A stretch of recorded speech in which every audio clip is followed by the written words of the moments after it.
Hi, I'm naturopath Dr. Julian Neal. Today I want to talk about something I see in almost every patient, student, and person that I meet. The subtle and not so subtle signs that the body, mind, and spirit are out of alignment and stop speaking the same language. And then how can we heal that condition? Let's look first from a naturopathic perspective.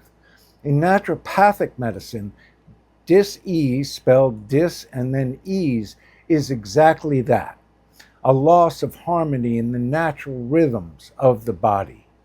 We begin to see it in the body before we feel it consciously. Fatigue that doesn't lift, inflammation that doesn't resolve, hair that thins, digestion that falters, or sleep that no longer restores.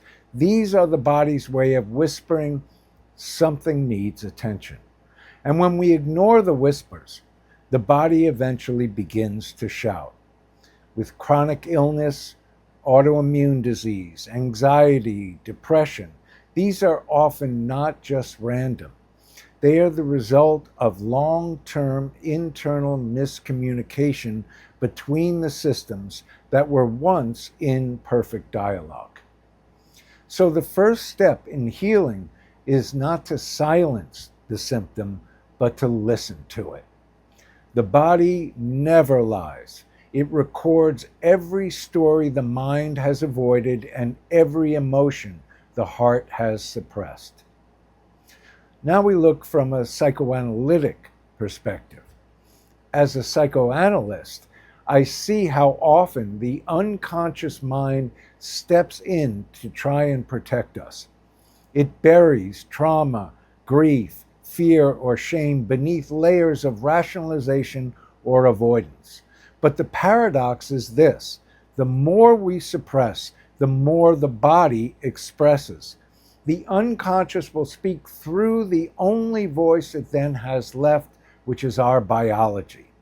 Now, that might look like recurring tension in the neck and shoulders, which is carrying burdens that were never ours to hold. It might appear as gut distress from not stomaching situations we can't digest, or joint pain symbolizing a rigidity, our resistance to movement, change, or forgiveness. These are not coincidences, they are communications. Our unconscious gives us false comfort sometimes when it tells us we're fine, it's nothing.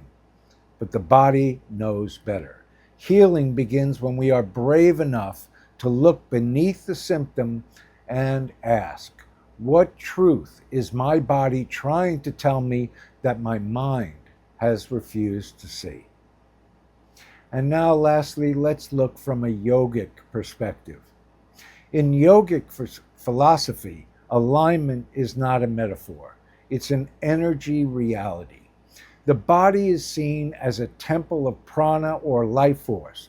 And when that energy flows freely through the chakras and the nadis, the energetic channels of the body, we feel light, calm, and connected. But when stress, trauma, or emotional heaviness disrupts this current, the prana stagnates and we feel tired but can't rest, anxious but can't move, full but unsatisfied.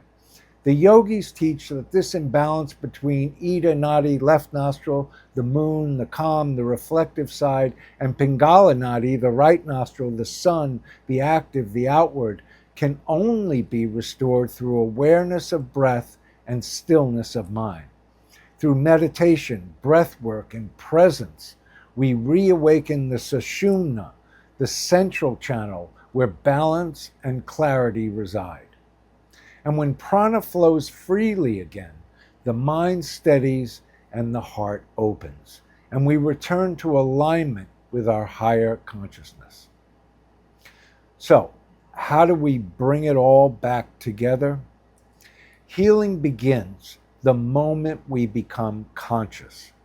Here are a few simple practices I use to help realign the systems of body, mind, and spirit. First, listen to the body. Before bed, scan the body in silence. Ask, where do I feel tension? What is this trying to tell me? Second, breathe with awareness. Try 3 breaths per minute, slow, steady, and conscious. Each exhale releases resistance. Each inhale invites life. Third, journal the unconscious. Let your pen speak without censorship. Often the truth appears between the lines. Fourth, move with presence. Yoga, walking, dancing. Movement realigns not only the spine, but the nervous system and the spirit. And finally, fifth, return to the heart. Healing is not about perfection, it's about compassion. Meeting yourself where you are and letting the energy of love recalibrate the system. Here are my final thoughts. When the mind, body, and spirit work together, you are no longer reacting. You are actually responding from consciousness. You are no longer trying to control life. You are in rhythm with it. And from that place of alignment, life becomes what it was always meant to be, a reflection of the harmony within you. As Viktor Frankl once said, between stimulus and response there is a space. And in that space lies our power to choose. And in that choice lies our freedom. Alignment is about returning to that space where awareness, healing, and spirit all meet.